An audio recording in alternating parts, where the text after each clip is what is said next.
लोकसभा के आखिरी चरण का प्रचार थम चुका है। आखिरी चरण में आपको बताएं 57 सीटों पर मतदान होना है। 1 जून को सभी 57 सीटों पर डाले जाएंगे वोट। यूपी की 13 है, बिहार की 8 सीटों पर होगा मतदान, पंजाब की सभी 13 सीटों पर एक साथ वोटिंग, हिमाचल की 4, चंडीगढ़ की 1 सीट पर मतदान, झारखंड की 3, ओडिशा की 6 सीटों पर मतदान, पश्चिम बंगाल की 9 सीटें हैं और इसके साथ ही ये 57 सीटें जिसमें 904 उम्मीदवार चुनावी मैदान में हैं।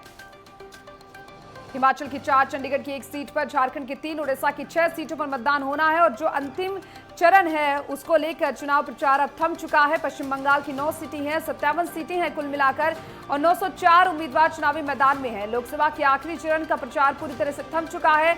लगातार हमने देखा पार्टियां अपनी ओर से जोर आजमाइश में जुटी थी, रैलियां की जा रही थी, जनसभाएं की जा रही थी, संबोधित किया जा रहा था। 57 सीटों पर यूपी की 13 है, बिहार की 8 सीटें हैं जो काफी अहम मानी जा रही हैं और पंजाब की सभी 13 सीटों पर एक साथ वोटिंग होनी है। हिमाचल की भी जो 4 सीटें हैं वहां पर एक साथ वोटिंग, चंडीगढ़ की 1 सीट है, झारखंड की 3 है, ओडिशा की 6 सीटों पर मतदान होना है 1 जून को। और 4 जून को आपको बताएं नतीजे घोषित कर दिए जाएंगे। 4 जून को राजनीतिक पार्टियों का जो भविष्य है वो तय हो जाएगा। लोकसभा के आखिरी चरण का चुनाव प्रचार थम चुका है और इस आखिरी चरण के लिए सभी पार्टियों ने अपनी जोर आजमाइश की है। सभी ने अपना पूरा दमखम दिखाया है इस आखिरी चरण के लिए, चाहे वो किसी भी स्टेट की बात की जाए, किसी भी राज्य की बात की जाए, उत्तर प्रदेश की बात हो, बात बिहार की हो, हर तरफ जो स्टार प्रचारक है पार्टियों के वो नजर आए, चुनावी प्रचार प्रसार करते हुए नजर आए हैं।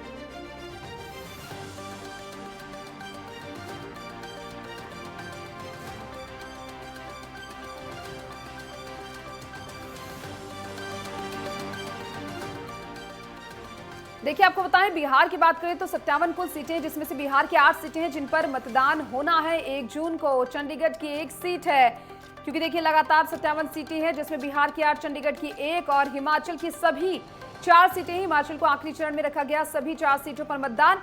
इसके साथ ही झारखंड की 3 सीटें हैं जिन पर मतदान होना है आखिरी चरण में। महाराजगंज, यूपी की 13 सीटें हैं जिसमें महाराजगंज, इसके साथ ही गोरखपुर और भी कई सीटें हैं उत्तर प्रदेश की जो शामिल हैं। यूपी की 13 सीटें आपको बता रहे हैं जिसमें कुशीनगर भी है।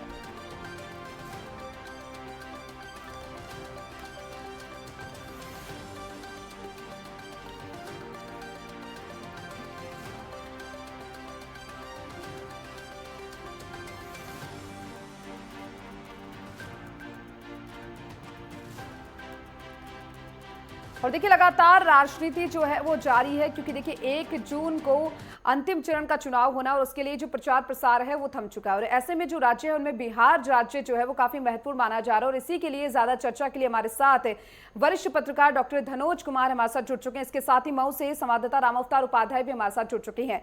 डॉक्टर धनोज जी, क्योंकि देखिए बिहार की 8 सीटें हैं, अंतिम चरण है, आज प्रचार प्रसार भी थम चुका है, किस तरीके से इन 8 सीटों को देखा जा सकता है? बहुत बहुत धन्यवाद।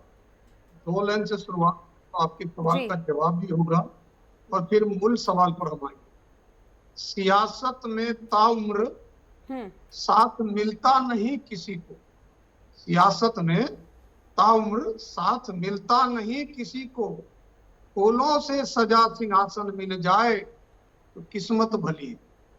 देखिए बिहार में अभी 2 दल प्रमुखता से, एनडीए, कहने को एनडीए और इंडिया गठबंधन, लेकिन मुद्दा यहाँ एक्टिव देखिएगा तो बीजेपी है और आरजेडी है, क्योंकि इंडिया गठबंधन के सभी नेता, जो तेजस्वी यादव यहाँ पर जो इंडिया गठबंधन के नेता, उसके ऊपर छोड़ रखा सारा भार और उस भार को लेकर वो नौकरी एक जो है उनका बहुत जबरदस्त है कि नौकरी देंगे, नौकरी देंगे। और एक जो है मोदी, वो बरोबर यहाँ आ जाते हैं, मोदी जी का आना, क्योंकि नीतीश जी का जिस तरह से टंग ऑफ स्लिप होता रहता है, जुबान फिसल जाता है, कभी 4000, कभी कुछ। और एक तरफ जो बिहार में एक बात है और वो शिक्षक को लेकर, क्योंकि अभी आप देख रहे ब्यूरोक्रेट्स किस तरह हॉबी है, क्योंकि बिहार में अगर मैं बात करूं तो नीतीश कुमार से ब्यूरोक्रेट समझ नहीं पा रहा, क्योंकि अगर मैं 6 लाख शिक्षक की बात करूं, वो नाराज चल रहे उनसे। 6 लाख शिक्षक का परिवार है, बच्चे हैं, ठीक है, उनका रिश्तेदार है, ये सब भी बात है। लेकिन जो मूल आपने कहा 8 सीट, ये 8 सीट जो है यह इंडिया गठबंधन की उम्मीद है और एनडीए की भी उम्मीद है, क्योंकि पूरी ताकत दोनों ने झोंक दिया, क्योंकि अब इधर राहुल गांधी भी नजर आ रहे हैं और अखिलेश यादव भी नजर आ रहे, क्योंकि उत्तर प्रदेश में अखिलेश यादव भी इंडिया के थे, इंडिया गठबंधन के प्रमुखता से, क्योंकि वही जो ज्यादा बात करते थे बीजेपी को कि हम 80 की 80 सीट ला रहे हैं, 80 सीट चारा रहे, या 1 सीट टोक्यो जीत रहे बिहार में। लेकिन एक बात आपको मानना पड़ेगा कि बिहार के लोग हाईली क्वालिफाई होता है, IAS IPS, जिधर ये 8 सीट है, आपको मैं थोड़ी सी जानकारी दे दूं, इधर पढ़े लिखे लोगों की संख्या ज्यादा है, जिसमें 1-2 निर्दलीय भी है जो कि मतलब टॉप लेवल पे है, जो अपने आप को लोकप्रियता की कह लीजिए, जैसे आप पवन सिंह को ही ले लीजिए। बहुत ऐसी बातें हैं जो उन्होंने एक सिनेरियो को, क्योंकि वहां पर उन्होंने एक जलसा कर दिया है काराकाट में, क्योंकि एक तरफ उपेंद्र कुशवाहा है और एक तरफ भोजपुरी जो समाज होता है उसके जो कलाकार है, A grade, B grade, C grade, D grade, सारे कलाकार को उतार दिया उन्होंने, जिससे वहां पर बहुत सारे जो मुशायरा हो रही है, मैं उसमें नेगेटिव पॉजिटिव नहीं जाऊंगा, क्योंकि सब दल का, सब कैंडिडेट का अपना अधिकार है, मौलिक अधिकार है, तो किसको लाकर प्रचार करा रहे, क्योंकि हर जीतने के लिए अपना एड़ी चोटी कर रहे हैं। वहां मोदी जी भी गए, अगर मैं काराकाट की बात करूं, क्योंकि उनका जो घटक दल है वो उपेंद्र कुशवाहा, जो केंद्र में शिक्षा मंत्री भी, राज्य शिक्षा मंत्री, HRD उन्होंने संभाला है, और कई बार वो विधायक भी रहे, राज्यसभा भी गए, और अभी उनकी जो साख है वो दांव पे लगा हुआ है, क्योंकि एक तरफ जो पवन सिंह बार बार कह रहे हैं कि हम जो MLA को मिलने, सॉरी सांसद को मिलने वाले जो वेतन है, उस वेतन से हम अपना रोटी नहीं चलाएंगे। ये बात स्वाभाविक है, उसके पास बहुत सारा पैसा है, क्योंकि उसका नेटवर्क ज्यादा है, लेकिन देखने वाली बात है उन्होंने कुछ किया नहीं है। गाना गाया है फिल्मों में, लास्ट कर दो, गाना गाया फिल्मों में है, लेकिन जो राजनीति में उसका यह पहली पारी है, तो ये देखने वाली बात है। और मोदी जो पूरी ताकत को झोंक दिया, और एक तरफ जो कहते हैं तेजस्वी यादव, तो जनता को तय करना। बिल्कुल धनोज जी, सही कहा आपने, क्योंकि देखिए लगातार जो है, चाहे NDA गठबंधन की बात हो या इंडिया गठबंधन की बात हो, सभी अपनी ओर से पूरी जोर आजमाइश करने में जुटी है, बिहार की दृष्टि से देखा जाए। और चलिए, हमारे साथ हमारे वरिष्ठ संवाददाता राजकुमार चौधरी भी जुड़ चुके हैं। राजकुमार, क्योंकि देखिए अगर बात यहाँ पर करें, अब अंतिम चरण की बात करें, चुनाव प्रचार पूरी तरह से थम चुका है, किस तरीके से अंतिम चरण को देखा जा सकता है? 57 सीटें हैं, काफी अहम मानी जा रही है सभी राजनीतिक दलों के लिए।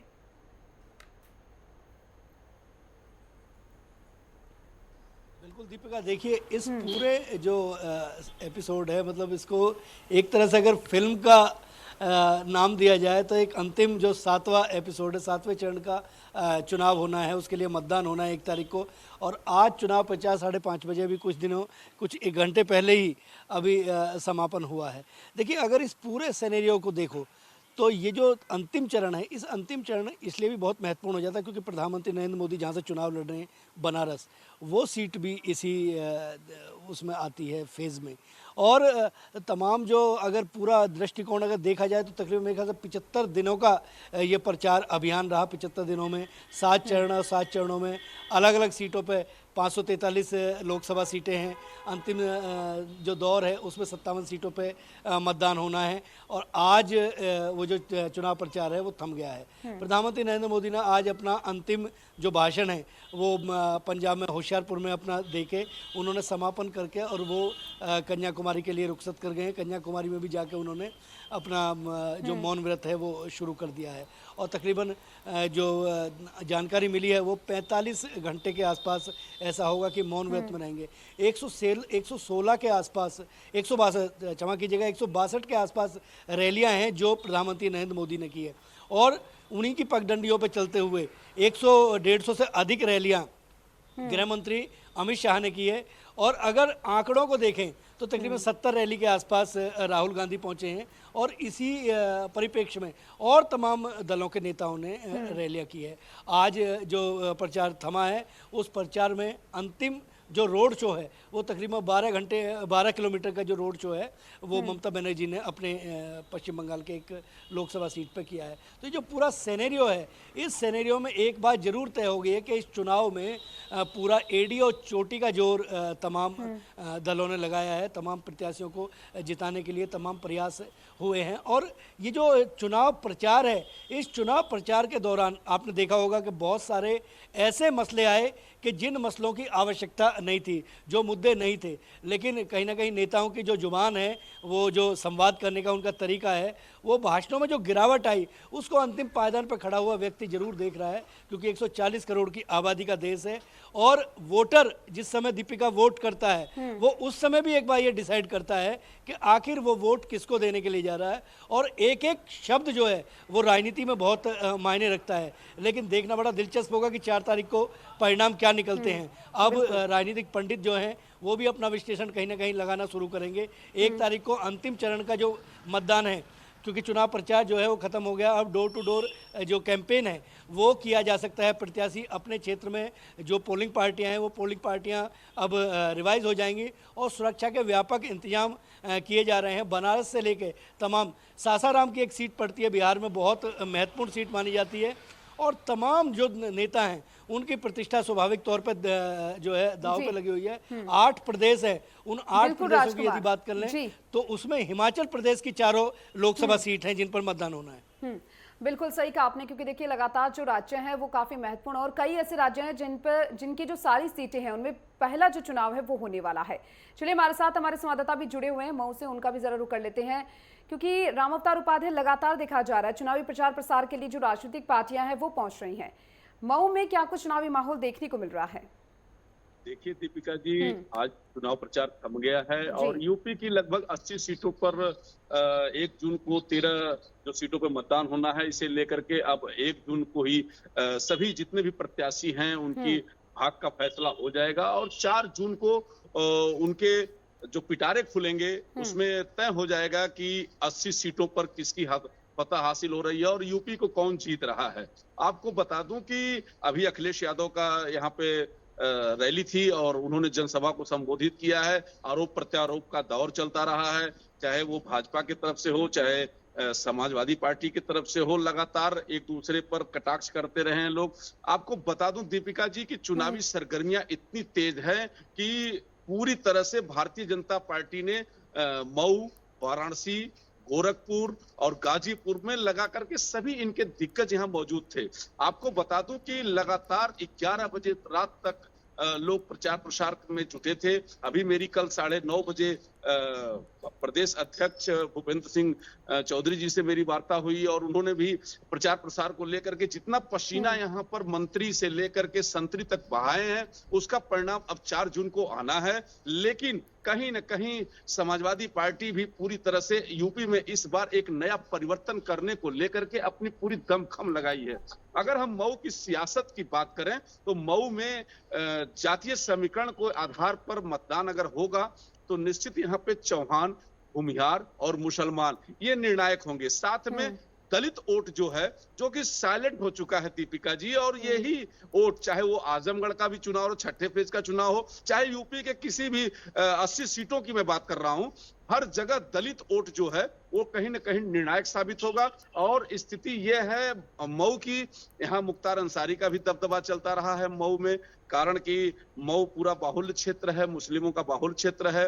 और रही बात समाजवादी पार्टी इस बार राजीव राय को टिकट दे करके चाह रही है कि हम साइकिल की रफ्तार से उन्हें दिल्ली पहुंचाएं तेज रफ्तार में, लेकिन वहीं ओम प्रकाश राजभर के पुत्र अरविंद राजभर मैदान में हैं और भारतीय जनता पार्टी समाजवादी पार्टी की इस रफ्तार को पूरी तरह से रोकने के लिए दमखम लगा करके, बिल्कुल, क्योंकि देखिए सही कहा आपने, लगातार जो है पार्टियों ने चुनावी प्रचार प्रसार तो जमकर यहाँ पर किया है, क्योंकि अब अंतिम चरण है, अंतिम पड़ाव, अब देखना होगा कि किस तरह से अब आगे पार्टियां जो है वो खुद को प्रतिष्ठित करती हैं। चलिए आप सभी हमारे साथ लगातार बने रहिए, यहाँ पर रुकेंगे एक छोटे से ब्रेक के लिए।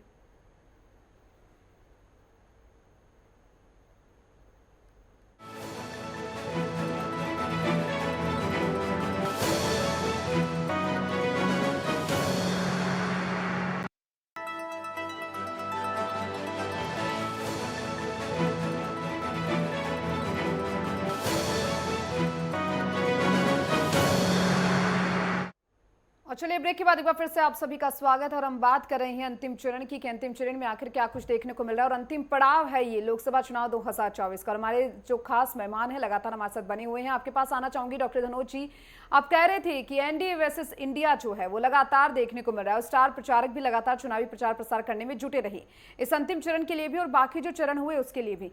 बिहार में किस तरीके से एनडीए वर्सेस इंडिया देखा जा रहा है, आपसे जानना चाहेंगे। एक चीज है रिस्पेक्टेड दीपिका की, बिहार के लोगों को मालूम है यह जो है देश की राजनीति है, देश में प्रधानमंत्री के लिए चुनाव हो रहा है। बिल्कुल, मैंने जैसे आपको कहा ना वर्सेस, मैंने कहा कि तेजस्वी वर्सेस मोदी। तेजस्वी के पास जो है वो है नौकरी। वो अक्सर कहते हैं कि जो 17 महीने नीतीश जी के साथ रहे तो हमने नौकरियों की भरमार लगा दी, लेकिन बिहार के लोग इस बात को चर्चा में कर रहे हैं कि कितनी नौकरी दे दिया, क्योंकि बिहार की आबादी और बिहार में जिस तरह से लोग पलायन कर रहे हैं रोजगार को लेकर, जो मान लीजिए पंजाब को, हरियाणा को या महाराष्ट्र को जाते हैं, उनको रोकने का किसी के पास कोई फॉर्मूला नहीं है। ऐसे में आप यह देखिए कि ये जो लास्ट चरण का जो मतदान है, मैंने कहा ना ऐसे इलाके में ये मतदान है जहां पर अगर जाति वर्ग से देखेंगे, क्योंकि जाति जाति नहीं, तो हमारे यहाँ कहा जाता भूमिहार ब्राह्मण और यहाँ पर वैश्य और उसके बाद क्षत्रिय, इन सब की जायते। और लेकिन ओबीसी जिस पर तमाम दल ने अपना जो है मैनिफेस्टो को भी लाया है, अपने भाषण में भी जगह दिया है, या मान लीजिए राहुल गांधी भी ओबीसी की बात लगातार करते हैं कि केंद्र में कितने ओबीसी सेक्रेटरी हैं। मैं भारत सरकार में बात कर रहा हूँ, जो चीफ सेक्रेटरी वगैरह ये सब कोई है कि नहीं है। तो ये सब बातें तो चुनाव में आता है, लेकिन सबसे बड़ी बात जो है वोट हो रही है प्रधानमंत्री को लेकर, क्योंकि एक तरफ एनडीए का जो नेता है वो प्रधानमंत्री भी है, क्योंकि उसी के सहारे है पूरा बीजेपी।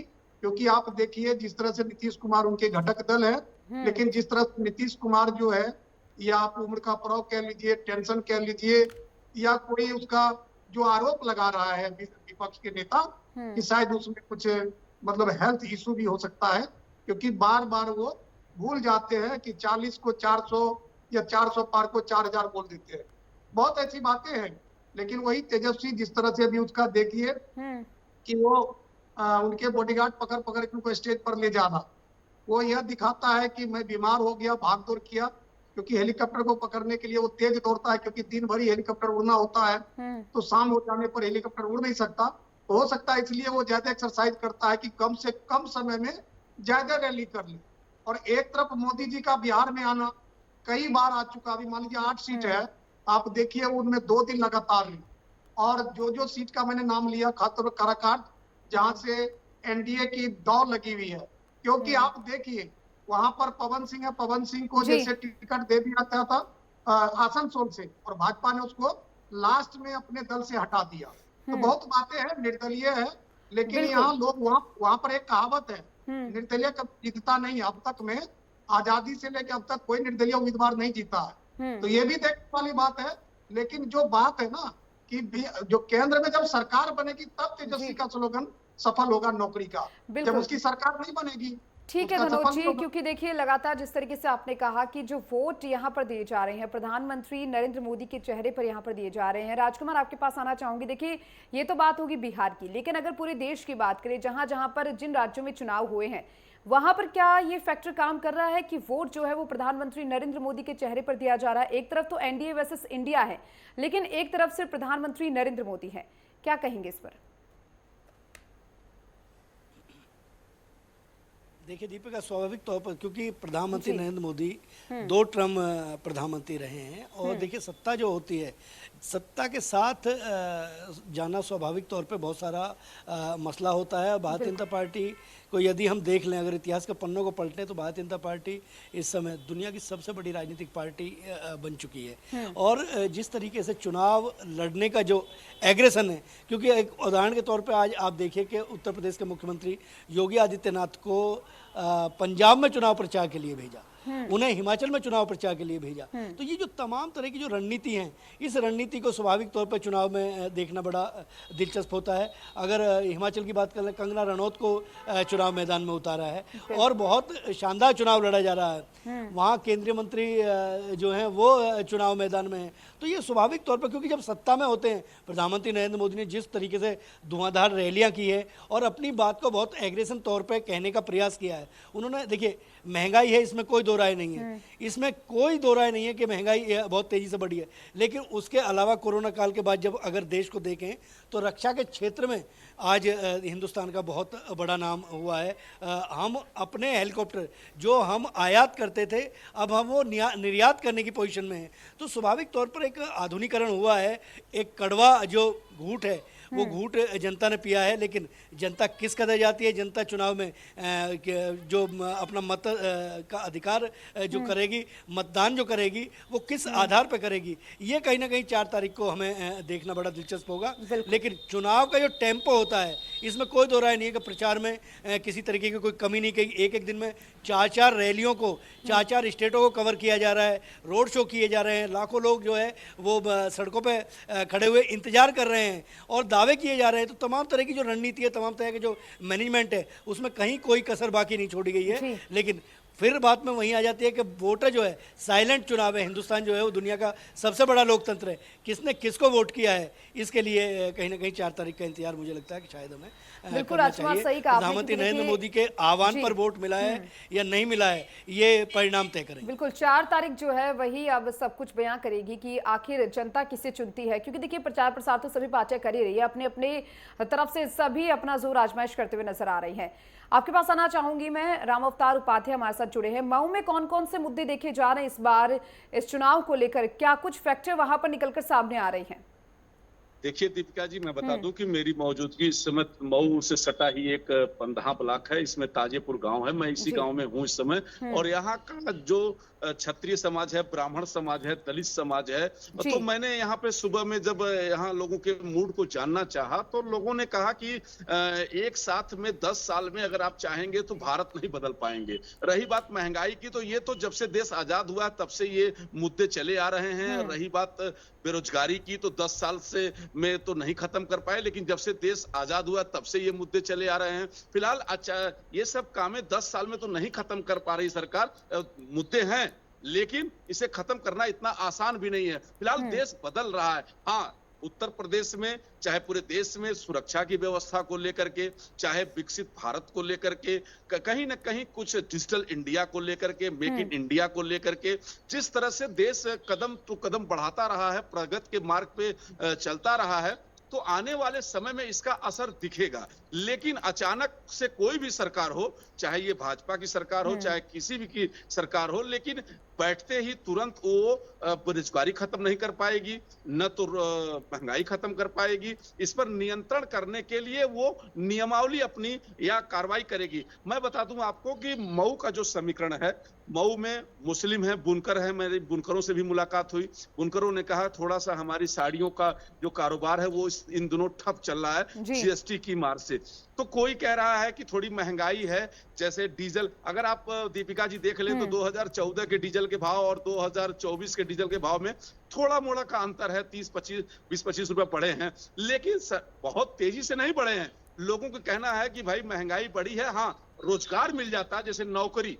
आज अखिलेश यादव ने यहाँ पर जब अपनी चुनावी जनसभा को संबोधित कर रहे थे तो उन्होंने नौकरी की बात की है, संविधान बदलने की बात की है। लेकिन मेरी जब कल भूपेंद्र सिंह चौधरी से बात हुई तो उन्होंने कहा संविधान ऐसी कोई बदलने की बात नहीं है। कहीं ना कहीं भारतीय जनता पार्टी जो अपने मुद्दे बता रही है उसको इंडी गठबंधन गुमराह कर रहा है। तो कहीं ना कहीं जनता सब समझती है, ये जनता है। और सही कहा आपने राम अवतार उपाध्याय की, जनता जो है वो सब कुछ समझती है। क्योंकि देखिए, लगातार जो पार्टियां हैं वो अपने अपनी तरफ से सभी प्रयास करती हुई नजर आ रही है कि जनता को किस तरीके से लुभाया जाए, लेकिन जनता हर एक चीज को समझती है। डॉक्टर धनोज जी, अगर बिहार की राजनीति की बात करें तो कौन सा वो एक्यूरेट वर्ड होगा जो आप इस्तेमाल करना चाहेंगे? क्योंकि देखिए, लगातार बिहार की राजनीति में उथल पुथल देखने को मिली है, चाहे वो एनडीए की बात हो या फिर इंडिया गठबंधन की बात हो। देखिए इंस्पेक्टर दीपिका, आपको याद होगा कश्मीर से लेकर कन्याकुमारी बोला जाता, उसी तरह बिहार में उत्तर से दक्षिण की ओर जा रही है। ये जो 8 सीट हो रहा है ना, ये उत्तर से दक्षिण, मतलब नॉर्थ से साउथ शिफ्ट हो गया। उधर के लोग, अगर आप बात करेंगे तो आप उसको केरला भी कह सकते हैं, क्योंकि वहां जो पढ़ाई लिखाई का रेशियो है वो आपको 98-99 है जहां पर ये वोटिंग होगा। क्योंकि ये इलाका जो उत्तरी इलाका है, ये पिछड़ा इलाका है, क्योंकि कोसी का इलाका है, हर साल यहाँ पर बाढ़ की संभावना रहती है, यहाँ पर फसल नष्ट हो जाता है। लेकिन जिस इलाके में ये मतदान हो रहा है वहां आप देखेंगे तो 65% लोग अमीर है, उनके पास घोड़ा गाड़ी बंगला बैंक बैलेंस सब कुछ है। उनको ये नौकरी, उनको ये क्या कहते हैं, मान लीजिए अगर कोई भी जो दे रहा प्रलोभन, उस प्रलोभन से लेना देना नहीं है, क्योंकि वो भूमिहारों का इलाका है, वो राजपूतों का इलाका है। और आपको बता दूं जो ओबीसी में भी है तो वो ओबीसी भी वहाँ फैक्ट्री के मालिक। मैं लास्ट कर दूं क्योंकि समय में भी जानता कम है। तो वहां पर देखने वाली बात है कि जो इलिट वर्ग है, इलिट वर्ग को आप बरगला नहीं सकते, और जो निचले वर्ग है खासतौर पर जिनको फ्री राशन मिल रहा है, जिनको वार्ड में 400-500 पक्के का मकान मिला, आप खुद ही समझ सकते उसका वोट किसको जाएगा। लेकिन फिर भी प्रतीक्षा करिए, कल हो सकता है 5 बजे क्या दिखता है, क्योंकि हो सकता है ना 1 तारीख को जो आएगा चुनाव के बाद, वो जो मिनी स्टेटमेंट लोगों का, एक्सपर्ट का रुझान, उस रुझान से भी पता चलेगा कि सरकार कितनी बनने वाली है। बिल्कुल बिल्कुल सही कहा आपने, क्योंकि देखिए जो 4 तारीख का दिन है वो ही सब कुछ तय करेगा। चलिए बहुत बहुत शुक्रिया आप तीनों का तमाम चर्चा में शामिल होने के लिए। देखिए अंतिम पड़ाव है 1 जून को, और उसके लिए सभी पार्टियां अपनी अपनी ओर से लगातार प्रयास करती हुई नजर आ रही है, लेकिन 4 जून को अंतिम फैसला होना है कि आखिर जनता किसे चुनती है। तो चलिए आप बने रहिए हमारे साथ, यहाँ रुकेंगे एक छोटे से ब्रेक के लिए।